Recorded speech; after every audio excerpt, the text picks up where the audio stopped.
Hey everyone, speed into the Brutally Delicious podcast with Bruce and Riina. This is Christopher Harold Wells from the Neverlutionaries, and you are listening to the Brutally Delicious podcast.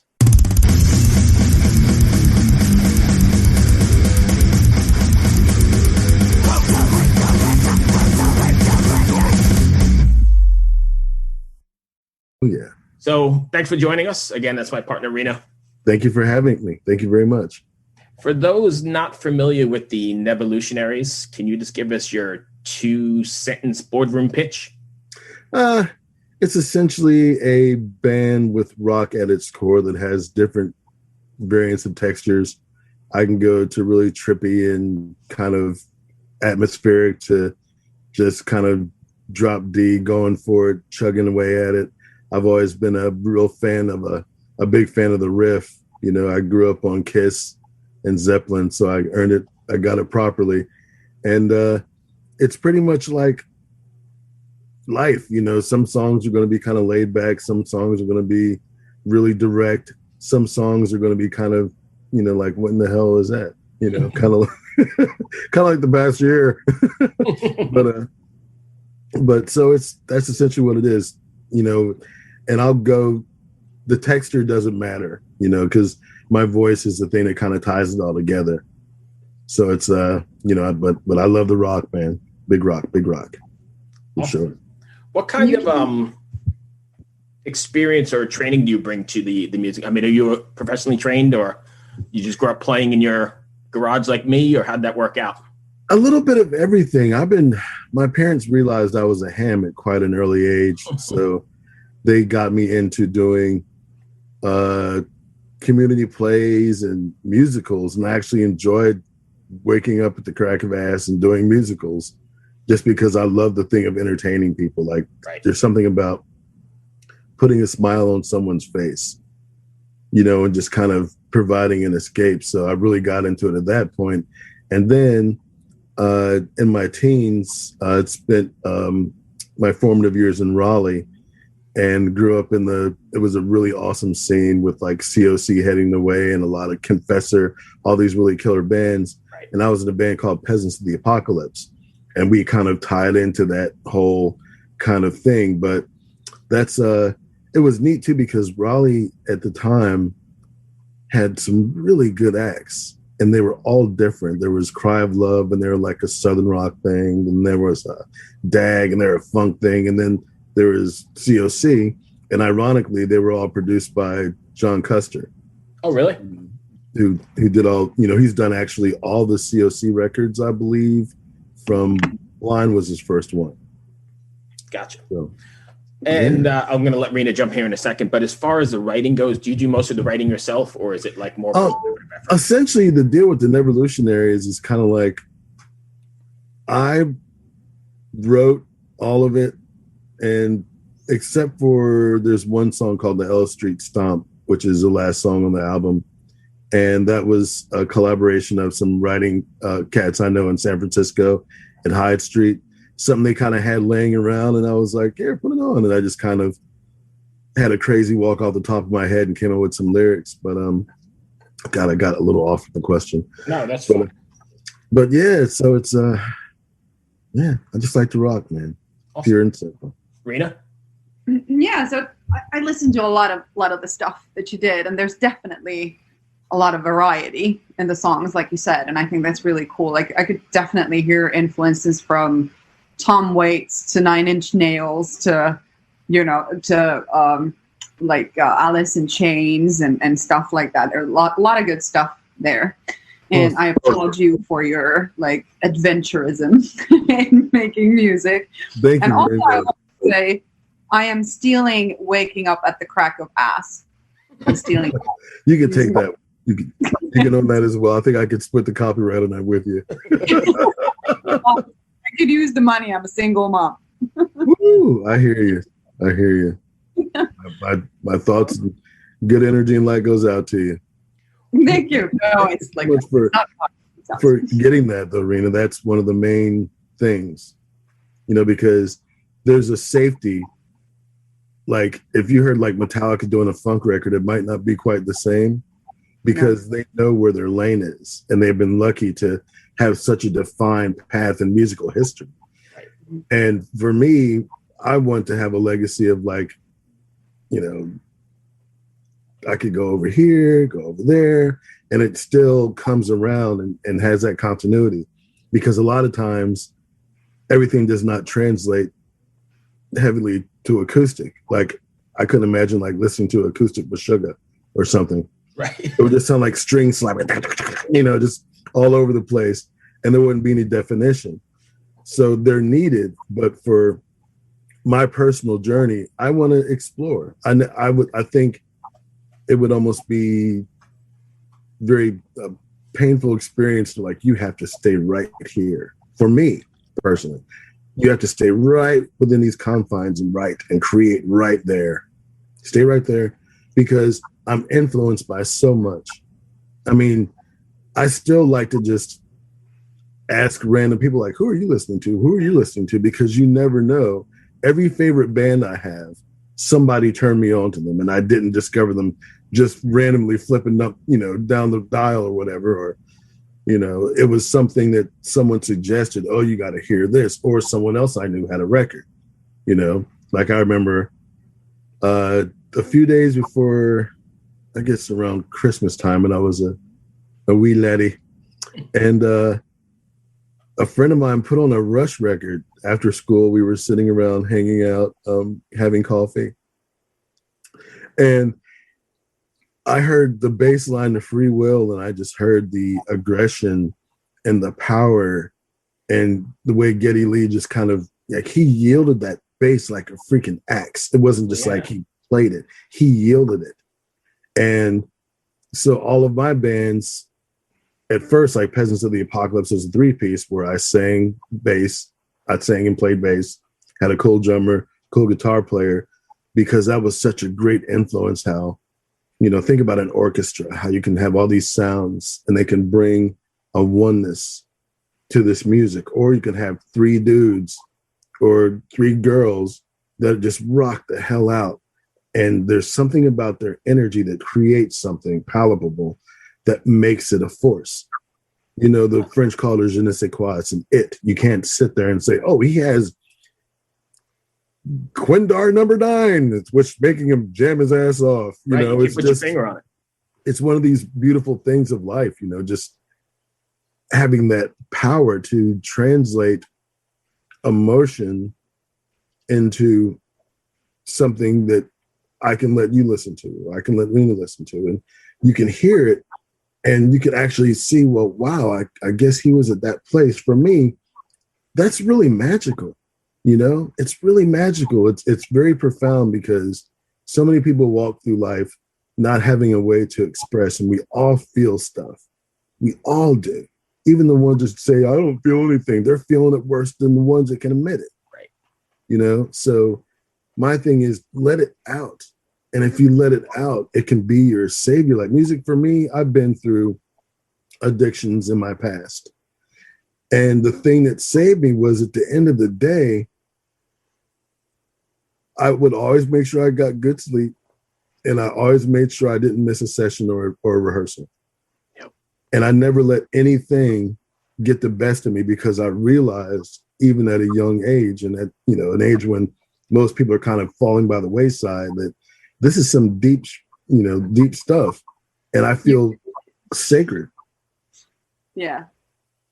Yeah, I completely understand. And I think there's, I'm also a singer, and I have a band called Silentium, and that's actually how I ended up on this podcast, is I did one episode to promo my album. And then boom! There you go. I know, right? Crazy.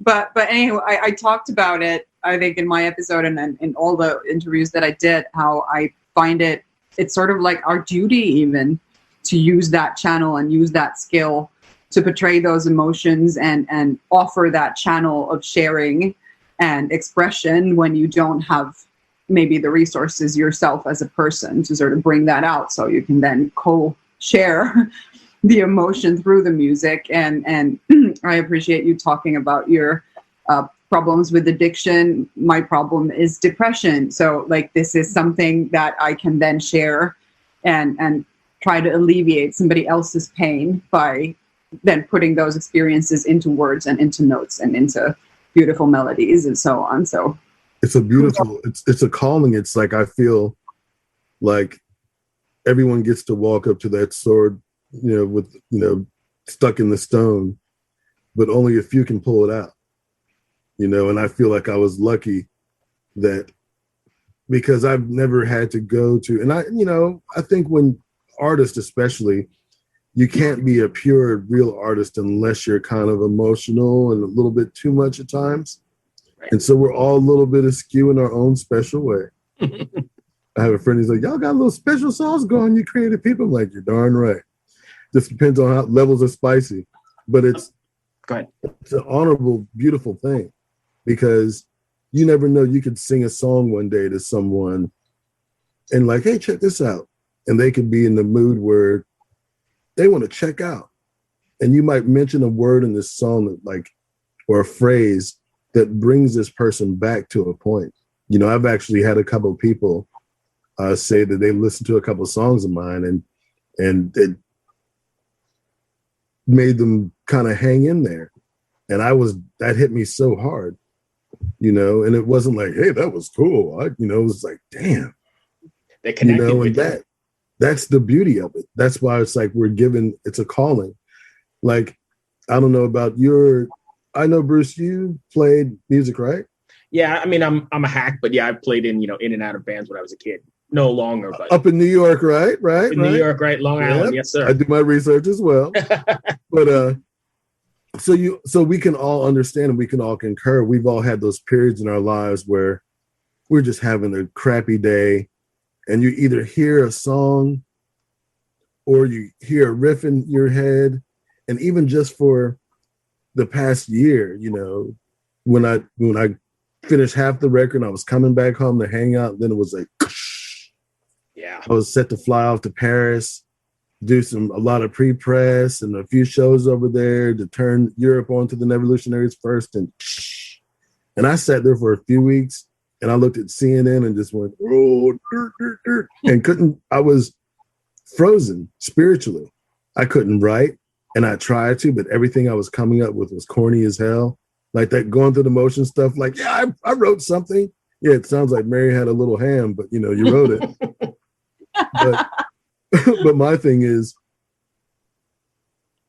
I was able to pull myself during one of the most difficult times in our history, as people in our, within our century are going to go through. This will go down in the books. Oh, yeah. And being able not only to make it through, but to come out of it feeling better and stronger and to have clarity. And, I'm just glad that, my family and friends are okay, and knock on wood, no one was a fatality. I had a couple people close that had it. But I just feel excited that I survived this and I'm not losing my mind or haven't lost it. And music is a place where I can go, and it's like my savior. Oh, man, I think if it wasn't for music and the music community, the tight-knit music community, I don't know where I would be, because there are times that's the only thing. I know Rob Flynn from Machine Head always says he's got music in his veins, and that's the best way to put it. That's the only thing that gets me through sometimes. Oh yeah, it's beautiful. It's beautiful. It's like I literally have music in my blood on both sides of my family. And it doesn't even matter what genre, right? I mean, mm-hmm. It could be Lamb of God, like you said, or I could put on, I don't know, Winona Judd or something. It doesn't matter. I love it all. Like, I love, like, my playlist has Patsy Cline, who I adore. Always, there's just something in her voice. There's a resonance that, like, it just kind of tickles my soul a little bit.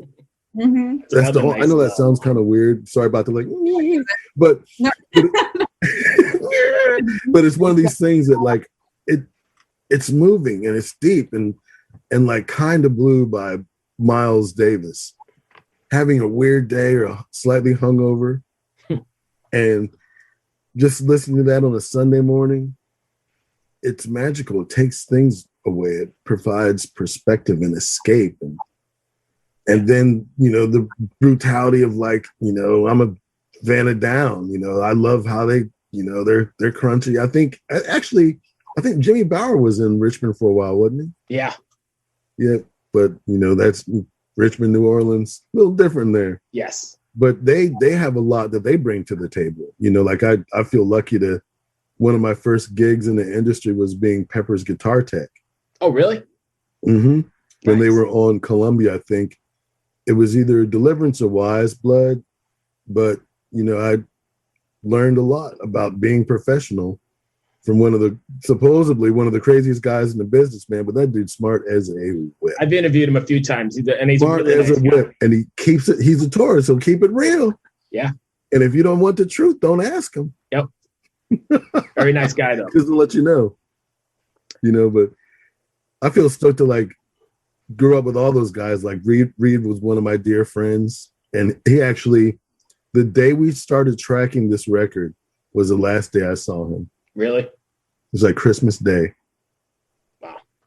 And it's cool because, where I recorded at Hyde Street, it's in a rather questionable neighborhood. So I was like, man, I would jump out here and give you a hug, but let's just thumbs up each other. Is that near Haight-Ashbury?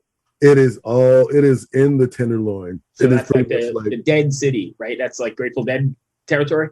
Oh, yeah. And actually, Hyde Street is where I recorded this record, is where the Dead used to sit, in Hyde Street Studio C. Oh, nice. And they did Working Man's Dead there, and Satriani did Surfing with the Alien, and then downstairs, I mean, everybody from Digital Underground to Green Day to Dead Kennedys, and just being a part of that group. And I've actually produced a few sessions out of that. I'm technically a producer at the studio, which is honorable in itself. Mm-hmm. But just to be connected in such, you can feel it when you walk in that place. It's like literally hundreds of millions of records, something in that energy, in that funky neighborhood, because it's not someplace you want to take your kids and go get ice cream. You got to step over some syringes and stuff like that, on the way to the ice cream store. But there's a beauty in that place, because nowadays with recording, anyone can, any Tom, Dick, or Harry can get a recording thing and set it up and get really decent recordings. Sure. So I'm hoping there's always a need for those brick and mortar classic studios, if nothing else. Atmosphere. There's the way this piano sounds in this room, the way they have it positioned in this corner, and it's been sitting there. And then look over there, there's Sinatra's, he burned a piano back in the day or something. And you're not going to get that hanging out at home, So there's a need for both of it. And I actually had half of it I kind of did in the barn, and the other half I did in a world famous studio. It's like complete Gemini stuff. I'm keeping it real. Nice. Riina?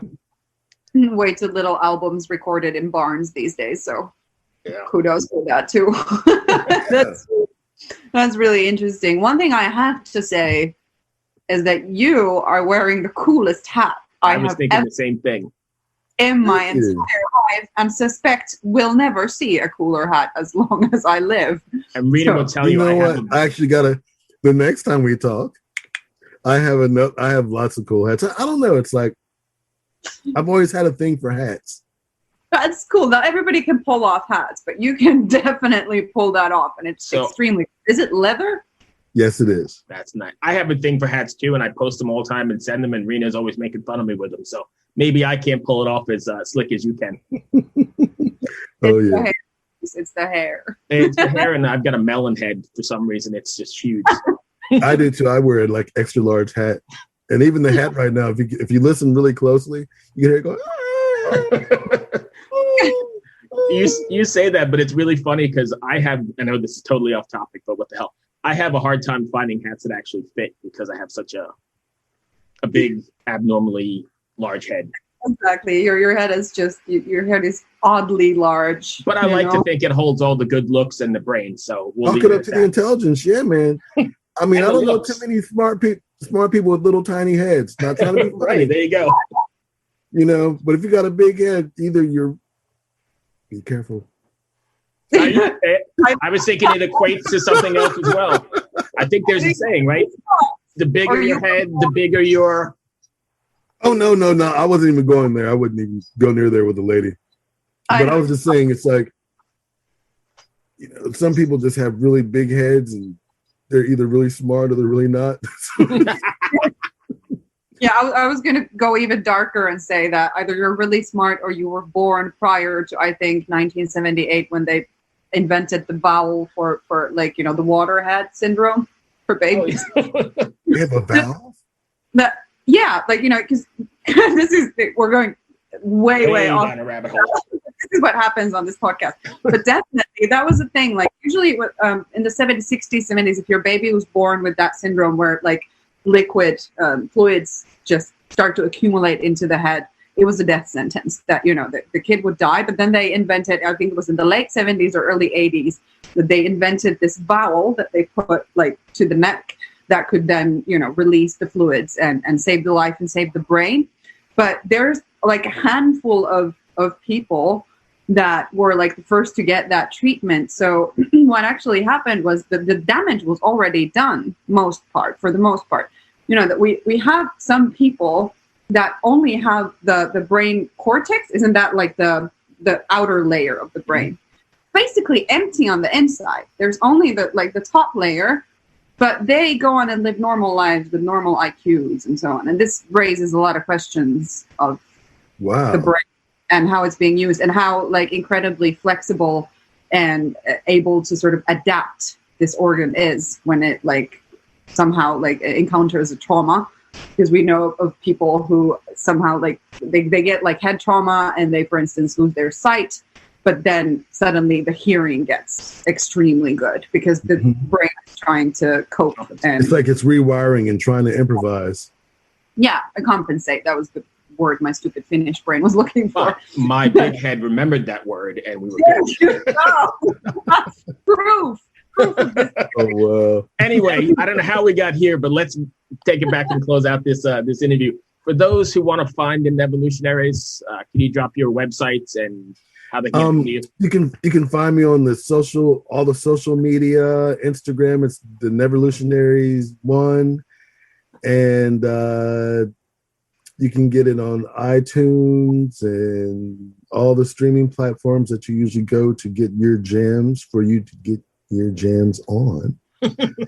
You can find it there, and I just invite you to listen to the whole thing, because even though we live in a singles world, I like to get my throwback vibe, and I wanted to create something that someone can listen to from beginning to end, and it takes you on a journey. I preach that all the time on this show. I'm a big fan of the drop the needle on and wait, whatever it is, 17 and a half minutes. Yeah, that was the magic of it.